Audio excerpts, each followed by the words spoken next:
Hello everyone, my name's David Edgar. I'm the host of Heart and Hand, the Rangers podcast. And first of all, before I talk about Rangers' victory tonight in Leith, can I apologise for looking even more like a pickled onion that somebody has stood on than I normally do. I have the man flu, and that actually prevented me getting through to Easter Road tonight for the game. So I sat down to watch the game, Rangers having made one change from the side that beat Livingston, Scott Arfield dropping out for Stephen Davis, and hoped it would cheer me up. And it did in the end, but it didn't for large parts of it.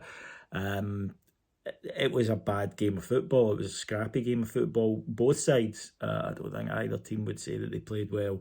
A lot of misplaced passes and a lot of turnovers and unforced errors from both sides. That said, the chances when they came did tend to come to Rangers. Alfredo Morelos missed a glorious one just before half-time. A lovely ball from Joe Aribo. Alfie with a header and he put it wide.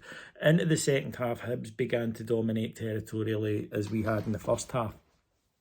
Again, though, without really bringing any saves from Alan McGregor.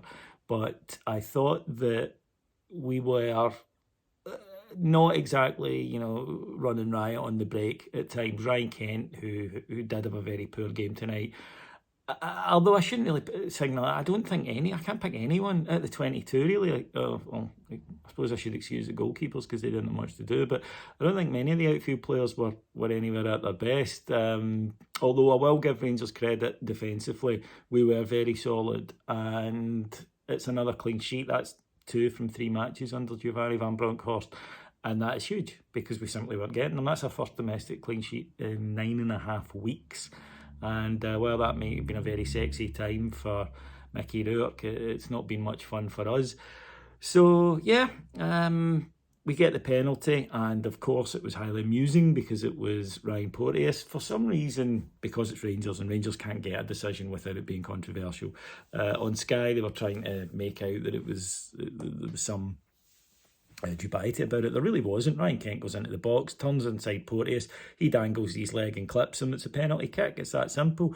And I think that's the fundamental difference between Rangers fans and other fans in Scottish football. If that had been us, we would be saying to our defender, why did he do that? We would take the responsibility for it ourselves. It would be our fault. Here it's us, it's the refs, it's the Masons, it's the Illuminati, it's all that stuff, which is just nonsense. It really is. Huge moment, pressure penalty. Kemar Roof, who'd come off the bench, put it away very calmly, and it was enormous. That's a huge victory for us. 1, Easter Road, always a good win. 2, we didn't play well, so always a good win. But 3, most importantly, Giovanni Van Bronckhorst came in the Monday after that Hampden defeat, and that was a shattering defeat. We were god-awful. We were played off the park and 3 down in half an hour. And then manager gone. It was a huge task when you looked at the fixtures. We qualified against Sparta Prague, we got what we needed, and then away trips to Livingston and at Easter Road to get that 6 points. You can guarantee that our rivals will be looking at that and saying they'll drop points in one of those fixtures the way they're playing, and we haven't. We now have a home match against Dundee to look forward to. Then we have Leon in a match. It doesn't really matter, so that might give the manager a wee bit more time to maybe bring in some squad players and to get a bit more training time with these players. So it's a very, very positive win for us tonight. Giovanni Van Bronckhorst is doing well. So despite the man flu, do I look happy? Because I certainly feel it.